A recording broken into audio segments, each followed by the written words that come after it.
No tax no work from home. ఈ మాట వింటే చెవుల్లో తేనె పోసినట్లవుతుంది కదా.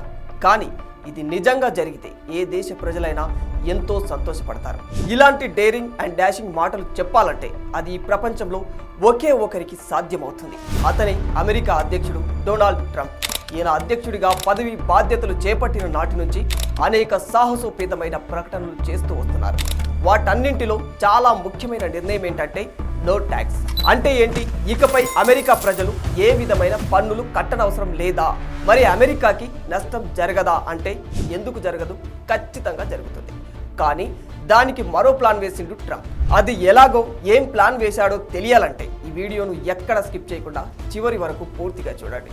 యుఎస్ పౌరులకు ఆదాయపు పన్ను నుంచి విముక్తి కలిగించడానికి అమెరికా అధ్యక్షుడు డొనాల్డ్ ట్రంప్ సంచలన ప్రణాళికను రచిస్తూ ఉన్నాడు. ప్రజలు తాము సంపాదించిన డబ్బును స్వేచ్ఛగా యథేచ్ఛగా ఖర్చు చేసుకోవచ్చు. దేశ సంపదను ఇలా కూడా పెంచొచ్చు అని ట్రంప్ నిరూపించబోతూ ఉన్నాడు. యుఎస్ పౌరులను ధనవంతులుగా చేసే వ్యవస్థను పునరుద్ధరించబోతూ ఉన్నాడు. అయితే ఇప్పటి వరకు అమెరికా ఆదాయంలో ఇన్కమ్ ట్యాక్స్ ద్వారానే ఎక్కువ డబ్బులు వచ్చేది. ఇప్పుడు ట్రంప్ నిర్ణయంతో ఇలా వచ్చే ఆదాయానికి కోత పడబోతుంది. మరి అప్పుడు అమెరికాకి బొక్క పడ్డట్లేనా అంటే అస్సలు కాదు. ఎందుకంటే ట్రంప్ దానికి కూడా ఓ మాస్టర్ ప్లాన్ వేశాడు. ఆదాయపు పన్ను ఎత్తేస్తున్నాడు కాబట్టి ఇప్పుడు దిగుమతి సుంకాలను ఉపయోగించుకోవాలని సంచలన నిర్ణయం తీసుకున్నాడు. ఇలా చేస్తే అమెరికా ఆర్థిక వ్యవస్థలోకి నిధుల ప్రవాహం వరదలా ప్రవహిస్తూ ఉంటుంది. భారత్లో లాగానే యునైటెడ్ స్టేట్స్లో కూడా ఆదాయంపై పన్ను విధించబడుతూ ఉంటుంది. 1870 నుంచి 1913 మధ్య కాలంలో అమెరికా ప్రత్యేక ట్యాక్స్లను ప్రవేశపెట్టింది. అప్పటి నుంచి ఇప్పటి వరకు అలా వచ్చే ఆదాయంపై అమెరికా ఆధారపడుతూ వస్తుంది. ఇప్పుడు 112 సంవత్సరాల తర్వాత డొనాల్డ్ ట్రంప్ ట్యాక్స్ విషయంలో ఓ చారిత్రాత్మక నిర్ణయం తీసుకున్నారు. ఇకపై అమెరికన్లు ఆదాయపు పన్ను అస్సలు చెల్లించకూడదు. ప్రస్తుతానికైతే ఆదాయపు పన్ను ఉండదని నాటకీయంగా ప్రకటించాడు ట్రంప్. ఇక అధికారిక ప్రకటన కూడా త్వరలోనే ప్రభుత్వ ఉత్తర్వులుగా జారీ చేయబడుతున్నట్లు సమాచారం. అత్యధిక సుంకాలు విధించే దేశాలలో భారతదేశం, చైనాలు ముందంజలో ఉన్నాయి. అమెరికాకు హాని తలపెట్టాలనుకునే దేశాలపై కఠిన చర్యలు తీసుకుంటారని స్ట్రాంగ్ వార్నింగ్ ఇస్తున్నాడు ట్రంప్. ఈ లెక్కన భారతదేశం, చైనాలపై ట్రంప్ అధిక పన్నులు విధించబోతున్నాడన్నమాట. వాస్తవానికి అమెరికాలో ఒకప్పుడు సుంకాల ఆధారిత ఆర్థిక వ్యవస్థ ఉండేది.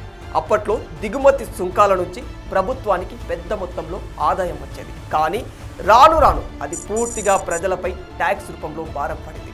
అందుకే ఇప్పుడు అమెరికా తక్షణమే తన వాణిజ్య వ్యవస్థను మార్చుకోవాలనుకుంటుంది. ఇలా ట్యాక్స్ ఎత్తివేసి ఇతర దేశాలపై దిగుమతి సుంకాలు అధికంగా విధించడం వల్ల అమెరికా ఉద్యోగాలు, కుటుంబాలను పన్నుల భారం నుంచి రక్షించినట్లు అవుతుంది. అమెరికా ఆదాయము పెంచినట్లు అవుతుంది అనేది ట్రంప్ మాస్టర్ ప్లాన్. మరైతే ఇతర దేశాలకు అమెరికాలో దిగుమతి సుంకాలు పెరుగుతాయా? ఖచ్చితంగా. ఆదాయపు పన్ను రద్దు వల్ల కలిగే ఆదాయ నష్టాన్ని భర్తీ చేయడానికి విదేశీ వస్తువులపై దిగుమతి సుంకాలను ఖచ్చితంగా పెంచబోతూ ఉన్నారు ట్రంప్. అయితే వాస్తవానికి ఆదాయపు పన్ను ఉండదని ప్రకటించడం ఇదో సాహసోపేతమైన విషయమే అని చెప్పుకోవచ్చు. ఎందుకంటే చాలా దేశాలలో ఆదాయపు పన్ను ఆయా దేశాలకు చాలా ముఖ్యమైన ఆదాయంగా నడుస్తుంది. అమెరికాకు కూడా దాదాపు 40% ఆదాయం వ్యక్తిగత పన్నుల ద్వారానే వస్తుంది. ఈ పరిస్థితుల్లో ఆదాయపు పన్ను లేదు, మీరు ఆదాయపు పన్ను చెల్లించకూడదని అమెరికా అధ్యక్షుడు డొనాల్డ్ ట్రంప్ చేసిన ప్రకటన అమెరికన్ల ఆనందానికి అవధులు లేకుండా పోయాయి. We want to keep people's taxes low and actually make them lower. And that's not just rich people, that's everybody. It's frankly proportionately the lower scale, much more so than a higher scale. Not only must we permanently extend the Trump tax cuts, if we don't, you're going to have about a 60% tax increase. But I also intend to keep my promises, starting with no tax on tips, no tax on Social Security, and no tax on overtime. మరైతే ఈ దిగుమతి సుంకాల వల్ల ఏ దేశం ఎక్కువగా ప్రభావితం అవుతుంది అంటే ముఖ్యంగా మెక్సికో, కెనడా దీనివల్ల తీవ్ర పరిణామాలను ఎదుర్కోక తప్పదు. ప్రస్తుతం 1%, 2% దిగుమతి పన్ను ఉండగా ఇప్పుడు కెనడా, మెక్సికోతో సహా ఇంకా ఇతర అనేక దేశాలపై దాదాపు 25% దిగుమతి సుంకాన్ని అమెరికా విధించబోతుంది. దిగుమతి సుంకం 25%కి చేరుకుంటే మెక్సికో, కెనడాలలో ఆర్థిక అవకతవకలు ఏర్పడే ప్రమాదం ఉంది. అందువల్ల దిగుమతి సుంకాలను పెంచవద్దని ట్రంప్ను ఒప్పించడానికి ఆయా దేశాల రాయబారులు అధికారులు విశ్వ ప్రయత్నాలు చేస్తున్నారు. కానీ ట్రంప్ గురించి మనకు తెలిసిందేగా, అతను మొండి ఘటం చాలా స్పష్టంగా ఖచ్చితంగా వార్నింగ్ ఇచ్చినట్లే చెప్పేశాడు. కెనడా, మెక్సికోతో సహా మరిన్ని దేశాలపై దిగుమతి సుంకాలను పెంచుతారని, ఇందులో భారత్, చైనాలు కూడా ఉన్నాయి. కానీ ప్రస్తుతం భారత్, చైనాల దిగుమతి సుంకాల పెంపు గురించి ఎటువంటి స్పష్టమైన సమాచారం లేదు. అయితే త్వరలోనే ఈ రెండు దేశాలకు కూడా మొట్టెకాయలు తప్పవన్నట్లుగానే తెలుస్తుంది. ప్రపంచ దేశాలు పన్నులు చెల్లించకూడదు అనుకుంటే మీరు మీ ప్లాంట్లను ఇక్కడే యునైటెడ్ స్టేట్స్లోనే నిర్మించాలి. అందుకు దేశీయ ఉత్పత్తిని పెంచడానికి మీకు మేము అన్ని రకాలుగా ఏర్పాట్లు చేస్తాము, సహకరిస్తామని చెబుతున్నాడు ట్రంప్. అయితే ఇదే క్రమంలో మరో ముఖ్యమైన ప్రకటన కూడా చేశాడు. వర్క్ ఫ్రమ్ హోమ్ వ్యవస్థను కూడా పూర్తిగా తొలగిస్తున్నట్టు చెప్పాడు.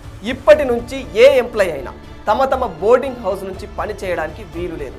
అందరూ ఖచ్చితంగా ఆఫీస్లోకి వచ్చి పని చేయాల్సిందే. అయితే ఇంకా యుఎస్ డాలర్ వినియోగం తగ్గించేలా, డాలర్ విలువను పడగొట్టేలా ఏ దేశం ప్రయత్నించినా ఆయా దేశాలు ఇలాంటి తీవ్ర పరిణామాలు చాలా ఎదుర్కోవాల్సి వస్తుందని డొనాల్డ్ ట్రంప్ హెచ్చరికలు కూడా జారీ చేస్తున్నారు. అయితే దీనిపై భారత్లో కూడా ఇలా నో ట్యాక్స్ విధానాన్ని అమలు చేస్తే ఎంత బాగుంటుందో కదా. ప్రజలను పీడించి పన్నుల ద్వారా వచ్చే ఆదాయానికి మన దేశంలో కూడా వేరే ప్రత్యామ్నాయాలు వెతకొచ్చు కదా అని చాలామంది అభిప్రాయపడుతూ ఉన్నారు. ఈ నో ట్యాక్స్ విధానంపై మీ అభిప్రాయం ఏమిటో కామెంట్ రూపంలో తెలియజేయండి. For more videos like this, subscribe Big TV channel.